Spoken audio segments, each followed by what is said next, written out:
My guest is Dr. Samuel L. Blumenfeld, author of NEA, Trojan Horse in American Education, The Whole Language OBE Fraud. Sam, thanks for joining me this afternoon. Pleasure to be with you, Chuck. Sam, always. The one good thing about the war in Syria and Iraq is that it's taken the attention away from what's happening in Israel and the Palestinians. That seems like an entirely forgotten episode, the war with Hamas. And not forgotten in Israel. They just had they just arrested a whole cell of Hamas terrorists who were planning a major Rosh Hashanah attack in Jerusalem. Wonderful. And they just shot down a Syrian jet that strayed over into Israeli territory. It was the first time. Yep, it was the first time such a jet had been shot down since 1983. So Israel's it lives in a dangerous neighborhood. It's a precarious place to be. You know, it's sad to me. I mean, at this season of ours in Rosh Hashanah, right, as we pray that for things, and we wonder and we ask God to grant certain things on the earth. My prayer is that that the goddamn Arabs stop killing Jews. That's my prayer. Yeah. Well, hopefully that will come to pass. But now, of course, we're at war again, and we have a very reluctant commander-in-chief who he sounds so phony, so insincere, because I know. Did you see his comment? Doing this because he has no choice. You see. He makes reference to not liking. Right, he doesn't like the optics of something. In other words, he doesn't like the way it looks, as opposed to what's actually going on. And also, I did hear Obama's comments yesterday with regard to the war, and the mission is very fuzzy. I mean, look, I'm glad that they took out that Khorasan site, where people were plotting, to put bombs into toothpaste tubes. Right. But he basically says, look, we're at war with ISIS, but we're also at war with Bashar Assad in Syria. We're helping the opposition army. I mean, that's a recipe for World War III, if I've ever heard one. Exactly. It doesn't make sense at all.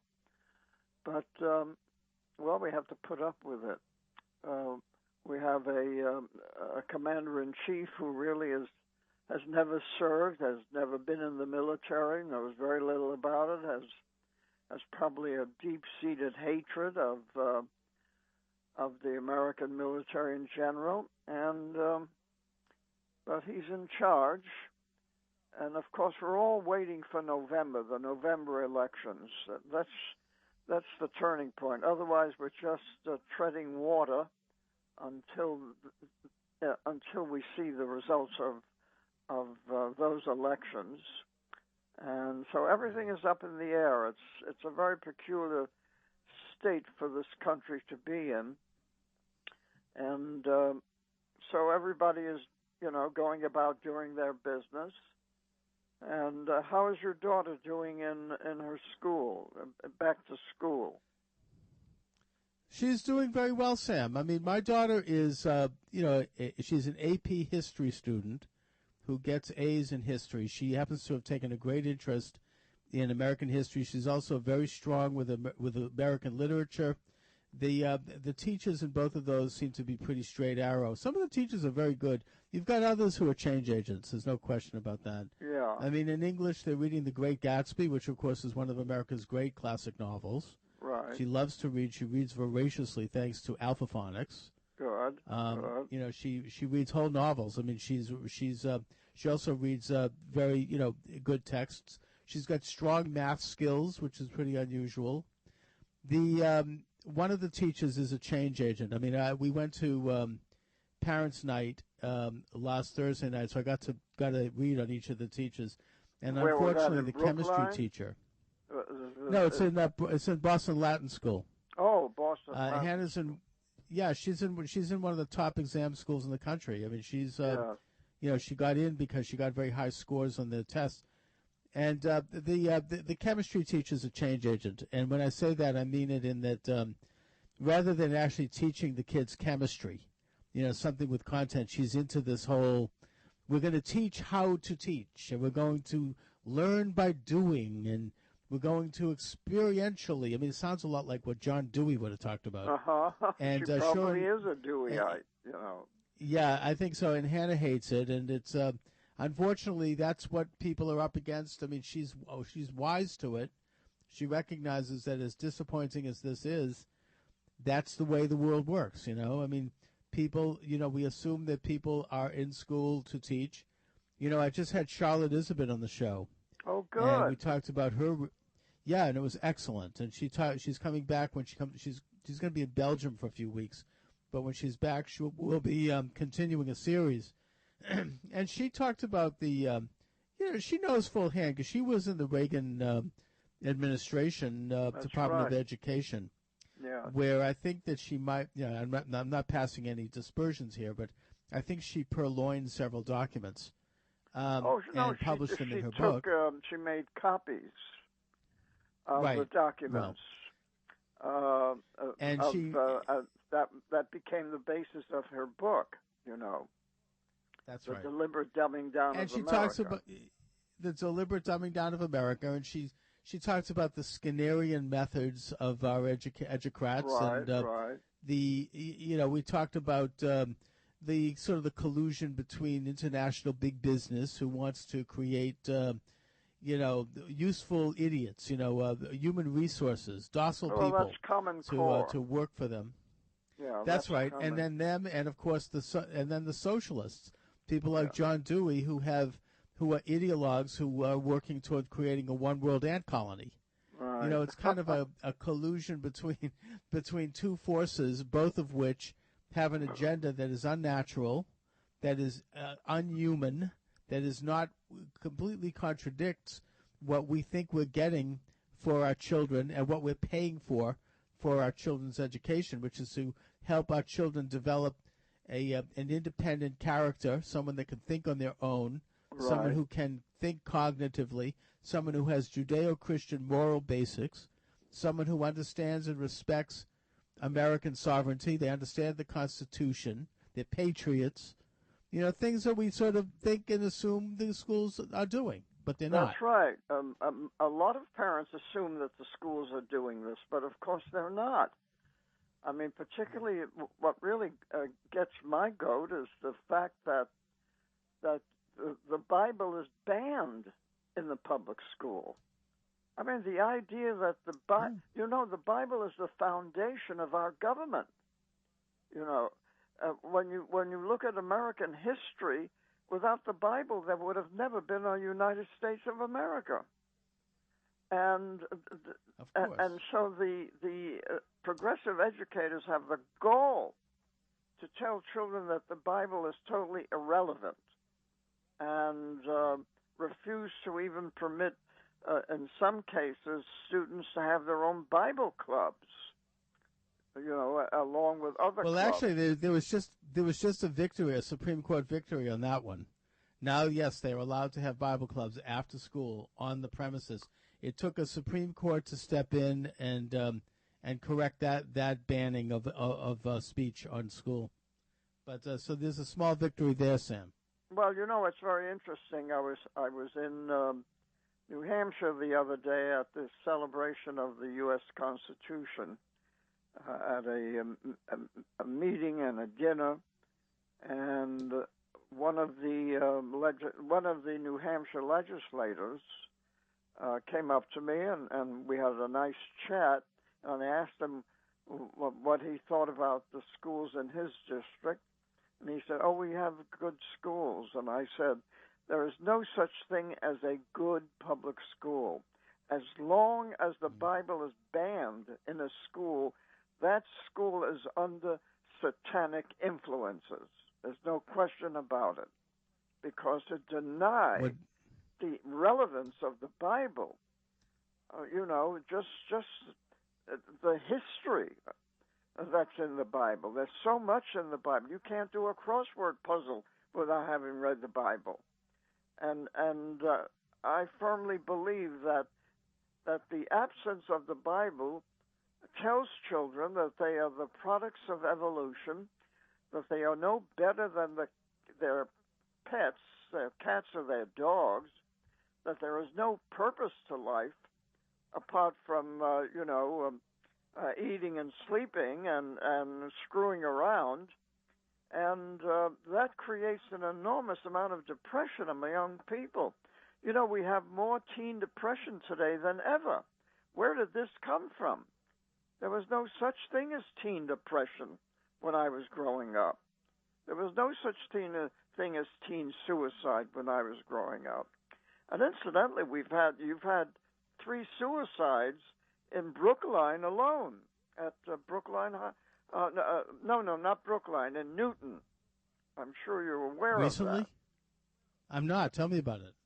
Yeah, there were 3 What happened? suicides in Newton, in the last during this year, and people are at odds. They don't know why these kids are committing suicide. But part of the problem is that they are under such, particularly in the high expectation schools, they are under such pressure to perform, such pressure, that they don't dare get anything but an A. I mean, they don't have the right to fail. I've come to the conclusion that maybe teenagers should take a year off from school. That is, after they get out of junior high, they ought to take a year off from formal schooling. I think so it's a great idea. So idea. they can find themselves, you see. Yep. You know, one of the things that I know that people that I've known have done is their kids spend a year in Israel. And it's a very, very good experience. After, I mean, they've been locked up in these schools for so long. It's just, I couldn't agree more, Sam. Yeah, but apparently the pressure is so great now because the kids who are committing suicide are the top ones, not the dummies. Yeah. The dummies, of course, are ignored. They're not expected to amount to anything anyway, so there's no pressure on them to perform. But there's enormous pressure on the top students to meet expectations of their parents, their friends, their athletic coaches. Author, journalist, and American patriot. This is Chuck Morse Speaks. Thanks so much, and Sam Blumenfeld's my guest. Sam, I just want to mention briefly here as a bit of a program note that I am now offering as sort of as a part of this program, as an adjunct to the program, a subscription series of daily emails, whereas my listeners, my followers, they get a daily email from me through this Tidbits, which is this new organization that I'm partnering with.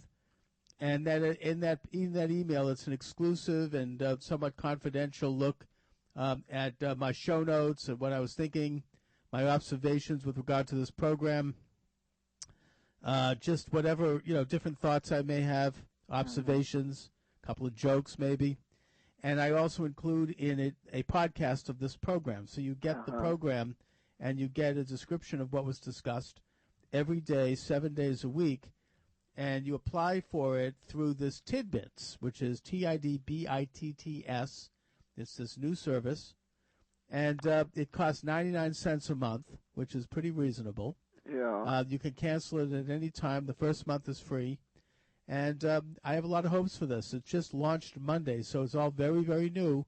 And I'm really enjoying writing these tidbits and posting them, and they just go out automatically. It's great. That's good.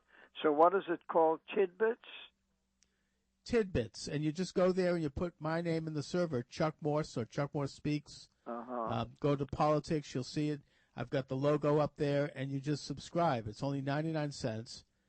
And you get a daily email from me through Tidbits basically with it's exclusive notes. It's not available anywhere else. It's links to some interesting things. I had some interesting additions to my interview with Charlotte Isabet. I'll probably have a lot to say, Sam, about our interview today. There'll be links to, I'll put some links up there for your books, maybe for Alpha Phonics. You get the podcast. You get relevant information. Yeah. So I think it's a pretty good service. Excellent. And I'm really looking forward to promoting it, and I'm hoping that everyone signs up, Okay. Well, I want to draw your attention to a great article which appeared in the New Republic in August, the August 4th issue.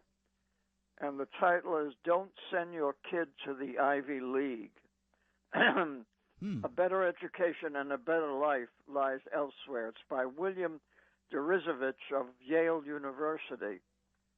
And he writes, quote, in this article, these enviable youngsters appear to be the winners in the race we have made of childhood.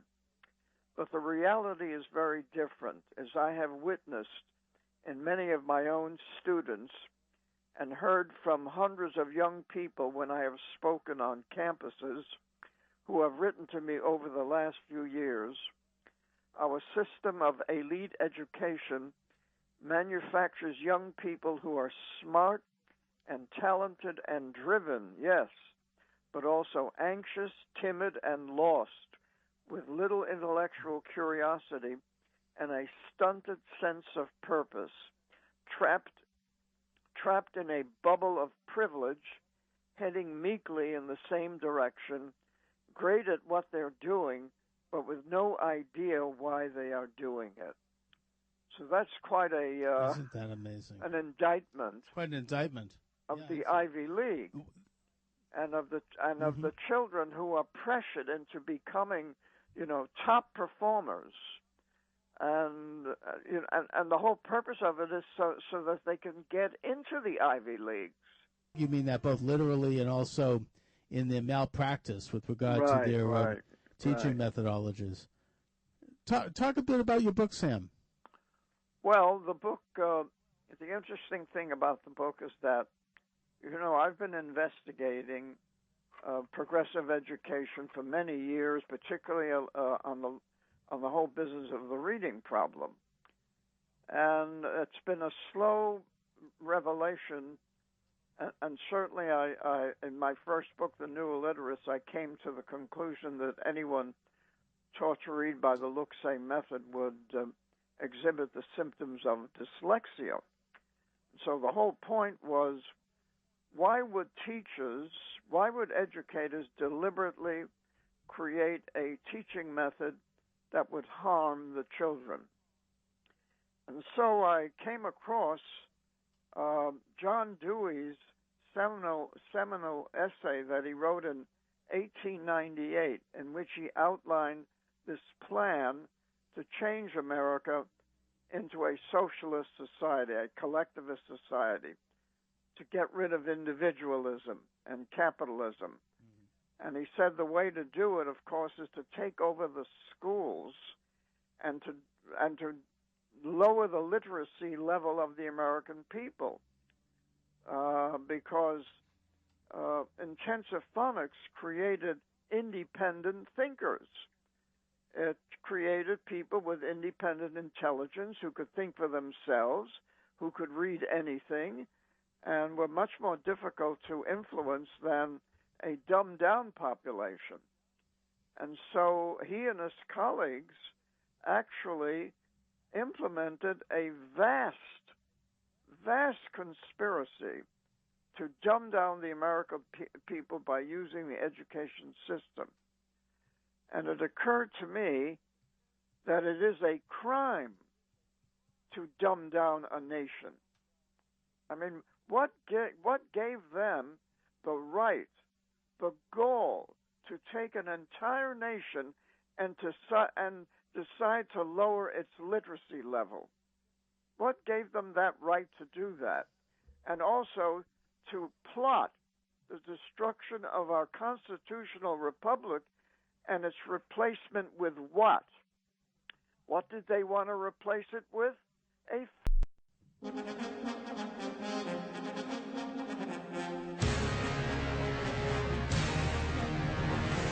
Chuck Morse speaks. Thank you very much. And Sam Blumenfeld's here. Sam, you're eloquent as ever. I mean, you're putting the situation exactly where it is. This bizarre, criminal, evil conspiracy to dumb down America is something that it's almost impossible to understand how it is that people who are seemingly intelligent would actually embrace something as diabolical as this. We would assume that in a free country of ours, we would want to do everything we can, our government, our institutions, to try to promote excellence, to try to help people become all that they might want to be in life, and to accomplish that. And yet this is a deliberate attempt to sort of stymie, to retard, to slow down our abilities as sovereign citizens to do just that. I mean, what are these people thinking anyways? Well, that's what I deal with, is their thinking. The main point is that without God, it's impossible to have excellence without God. Let me just read another paragraph from that article by this professor at Yale. He says, "So extreme are the admission standards now that kids who manage to get into elite colleges have, by definition, never experienced anything but success.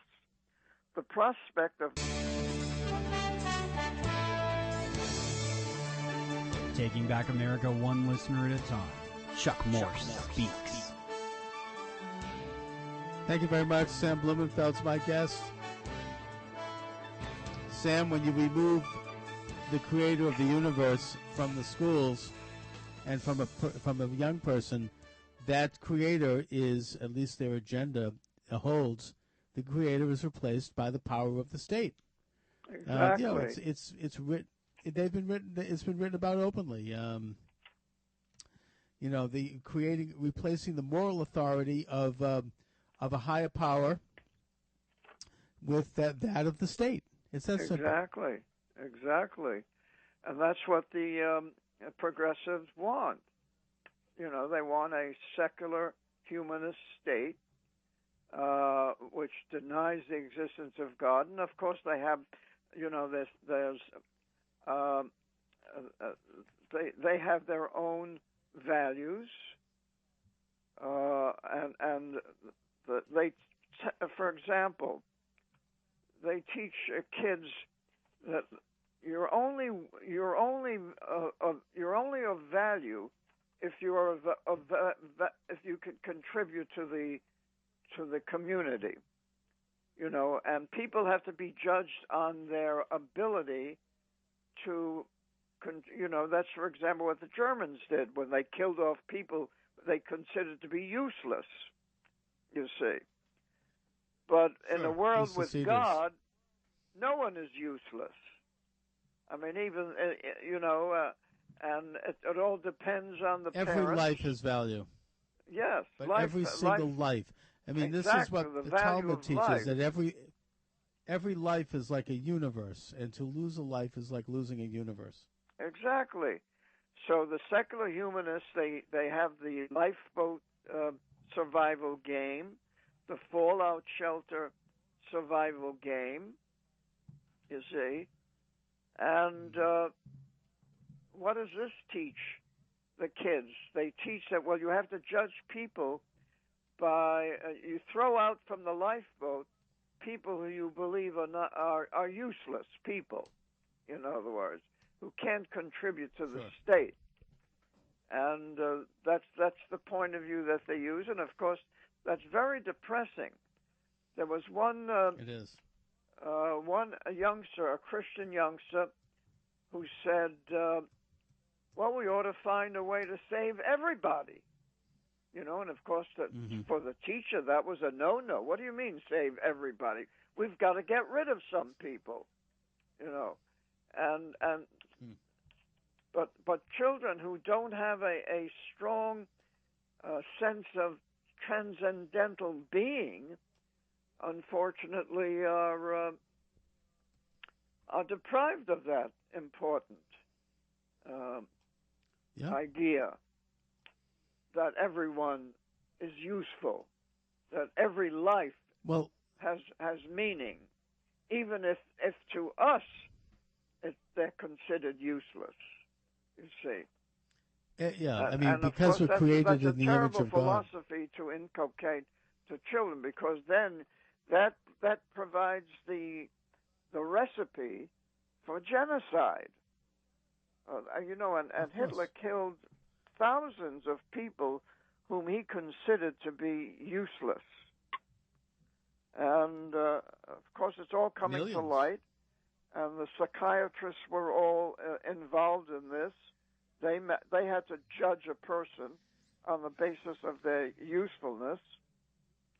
I mean, that's the kind of philosophy that permeates it's very the much system. It's very much it's a revival of the Greek paganistic ideas that were espoused by Plato in the Republic, where he talked about when a child is born, you'd have a judge take a look at the child and decide whether or not he should live and die, and if he was deemed as not useful to the state, they'd leave him on the hillside to die.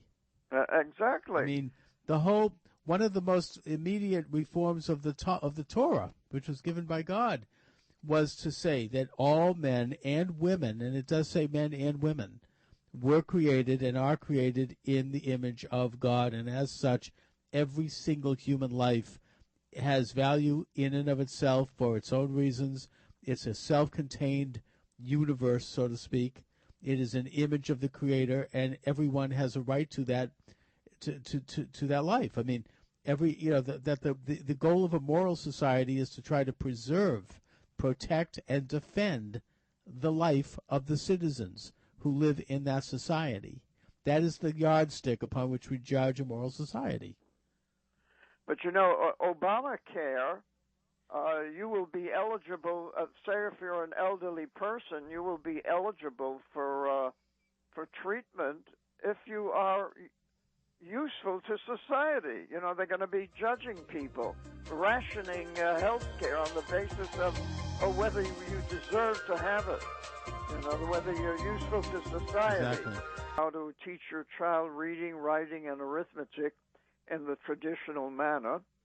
My book, The Victims of Dick and Jane, is also available there, and also Revolution via Education. So those 4 books are available at Chalcedon's store, plus 11 little readers that go with the Alphaphonics book, so that your child can begin reading little books as early as 5 years old.